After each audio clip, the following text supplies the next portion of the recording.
Minister, Minister Harris and Minister Collins, I am encouraged by what you've had to say today. And there's some questions I want to ask you around that. And I suppose the first one is, will you make a clear commitment to implement the option 1 of the Castle's report, which requires the substantial increases in the level of state funding? Pushing the ever-increasing fees and escalating costs onto students and their families has to stop, and I think you recognise that. In our recent research telling the real story, where we heard from 1,022 students, and I'd like to share this with you because an awful lot of it is about SUSI, and I think in what you're saying around, you recognise that SUSI really needs to be reformed. There's a lot of really good information within this document that you might take cognizance of. But 3 out of 4 of those students told us that their families were experiencing financial stress and anxiety, and 4 out of 5 of them tell us that they're concerned or extremely concerned that they won't have enough money to go to or to remain at college. The SUSI grant system is supposed to help struggling students and their families, and too many of these struggling families are excluded. And I want to just give you an example of 2 parents, one who's on invalidity pension resulting in an accident, and the other on a disability payment after suffering a permanent injury. They are now both refused the SUSI grant based on income once the other spouse got onto the disability payment. That absolutely can't be right. But over the past month, hundreds of working parents have been in contact with our office, outlining their financial circumstances and desperate that they cannot get access to SUSI and don't have the money to send their children to 3rd level. Minister, many of these are frontline and essential workers. These are the ones we clapped for because of the tremendous work that they do, the personal risks they took and the sacrifices they made, and the sacrifices that we're going to ask them to make again in the future. So will you commit to using your statutory powers to expand and increase the SUSI grants at the first available opportunity?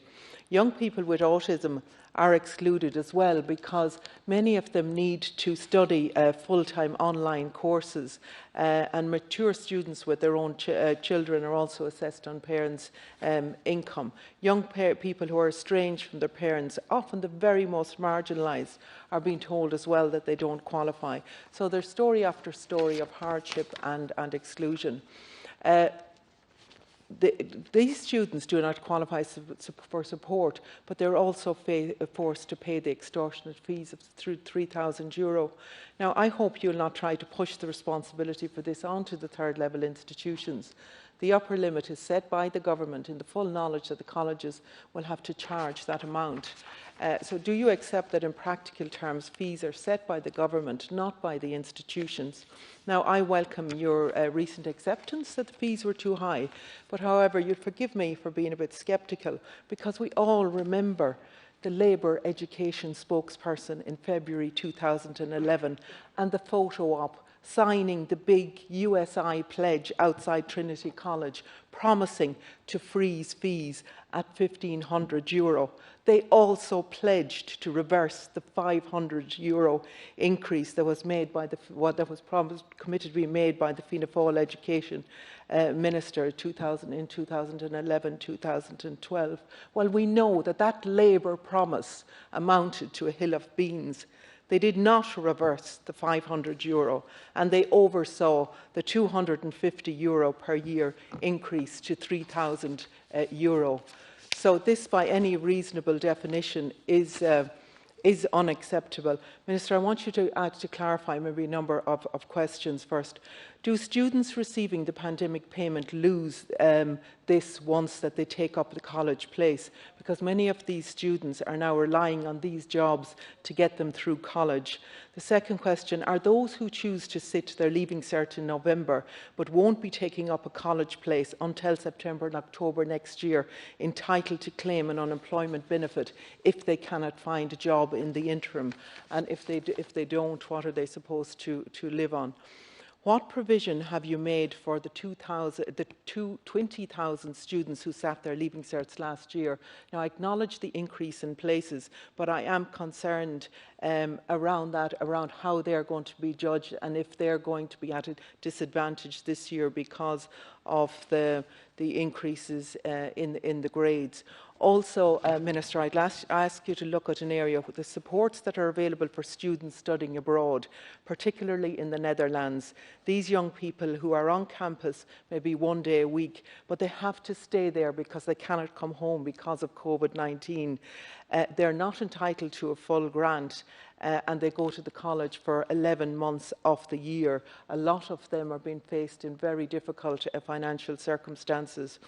And also, is the government going to request the third level institutions to publish the timetables so that as quickly as possible, so that students can sort out their accommodation requirements? So I'd really appreciate it if you could address those. I think it was extremely unsatisfactory that Minister Foley left without answering the questions. Well, thank you. Sorry, Deputy, the order of the day stipulated that Deputy Foley wouldn't answer questions unless members, as you have just done, ceded time. So I think, Deputy O'Leary, you're getting 3 minutes, so Minister has 1 minute to respond. Right. If you wish.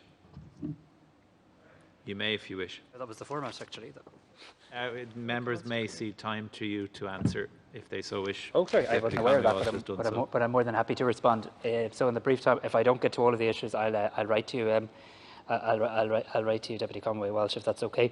In relation to the Gazelles report, can I just make the comment that this House, on all sides, have been in nearly Father Ted mode of, is there anything to be said for another committee at this stage? The Gazelles report came to an all-party committee, and the all-party committee decided it'd be worth having an economic evaluation.